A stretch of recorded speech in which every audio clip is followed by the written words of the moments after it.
नमस्कार। मुंबई से फिर एक बार आपके सामने बिंदास और बेबाक बोलने वाला मैं हूं रविंद्र जैन। देश और जनता के हित में सदैव तत्पर, सच्चाई की लड़ाई लड़ने वाला मुंबई से।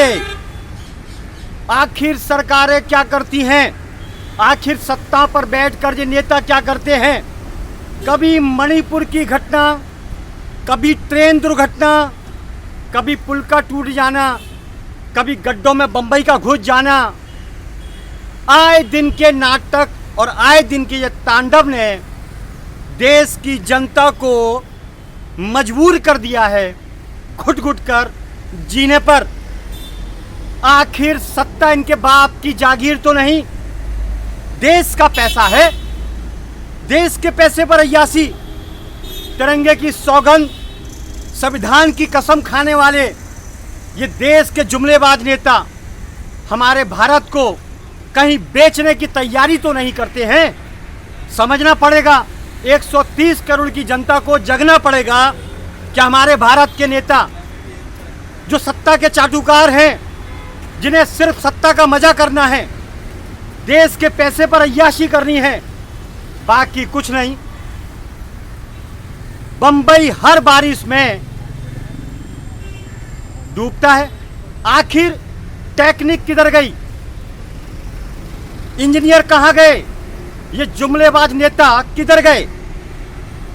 इनके घर नहीं डूबते, इनकी जिस रास्ते पर ये जाते हैं वो सड़कें नहीं डूबती।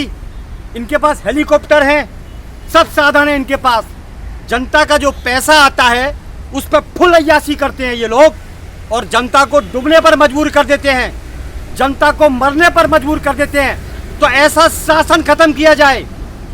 माननीय सर्वोच्च न्यायालय जी, एक कानून तो आपको बनाना पड़ेगा कि नेताओं पर भी हत्या का मुकदमा दर्ज हो। गड्ढे पर जनता चलती है, रोडों के गड्ढे पर पब्लिक चलती है, डूबती है, मरती है, और ये सिस्टम सालों से चलता आता है। हजारों करोड़ रुपए बीएमसी के फंड में आता है, खा पी के मजे कर जाते हैं। जनता परेशान और परेशान होती रहती है। नाम खराब कर दिया मुंबई का।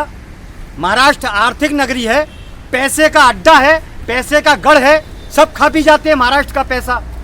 सड़कों पर इतने गड्ढे जिसका जवाब नहीं, और उसका जवाब मांगेगा कौन। सब पल्ला झाड़ लेते हैं। इन नेताओं को सत्ता की पड़ी है, सत्ता।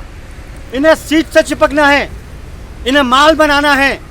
5 साल की बात है, 5 साल में 500 हजार अरबों करोड़ रुपए कमा के घर में बैठना है। ये है सत्ता का फायदा। सत्ता बनी दुकानें, धंधे का अड्डा। ये हाल है भारत के नेताओं की सत्ता का। सत्ता का मजा करने के लिए आते हैं, तिरंगे की सौगंध खाते हैं। अब अपने दड़बे से बाहर निकलेंगे 15 अगस्त और 26 जनवरी को, क्या हम देश के सेवक हैं। देश को नोच नोच कर खा गए। हर जगह रेप बलात्कार होते हैं। कभी मणिपुर में नंगा करके लड़कियों को घुमाया जाता है। कैसा माहौल हो गया है। सरकारें सोती रहती है, सीएम मौज करता है। क्या तमाशा बना रखा है हमारे भारत के अंदर। उतारो नीचे ऐसे नेताओं को बाहर, इनके ऊपर हत्या का मुकदमा दर्ज हो। लेकिन नहीं, भारत का कानून अंधा है। आपने गाना सुना होगा, पिक्चर भी आई है, ये अंधा कानून है। ये अंधे हैं, कानून अंधा है। नेताओं के ऊपर कोई कार्रवाई नहीं होगी। नेता मर्डर कर देगा तो भी छूट जाएगा। आम आदमी जरा सी गलती करेगा उसको फंसा दिया जाएगा। पुलिस थपथपाती है अपनी पीठ, हाँ हमने बंद कर दिया, हमने चोर को पकड़ लिया। जो देश के सबसे बड़े डकैत हैं, सबसे बड़े चोर हैं, वो खुलेआम घूमते हैं, सत्ता पर मौज करते हैं, ऐश करते हैं। उनके ऊपर कानून का डंडा काम नहीं करता है।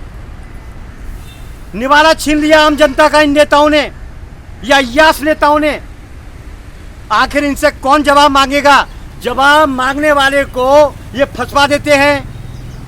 बेचारा कोर्ट में चक्कर खाते खाते निबर जाएगा, घर भी बिक जाएगा। ये हाल है संविधान और भारत के विधान का।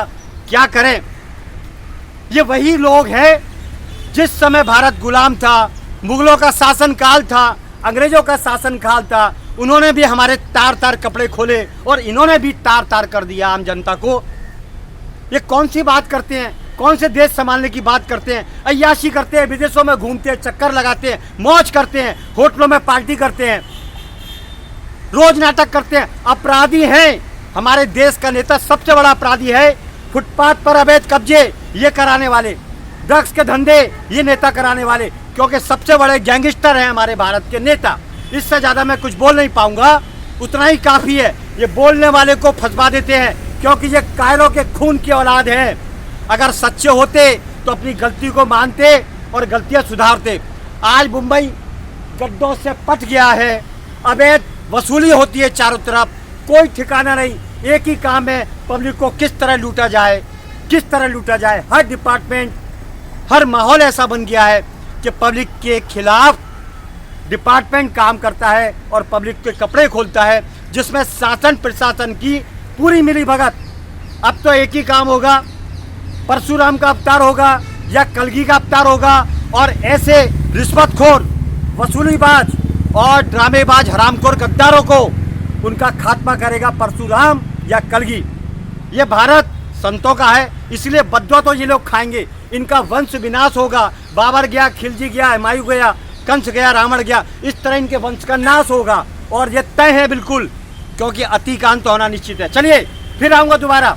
मैं हूँ मुंबई से रविंद्र जैन। जय हिंद।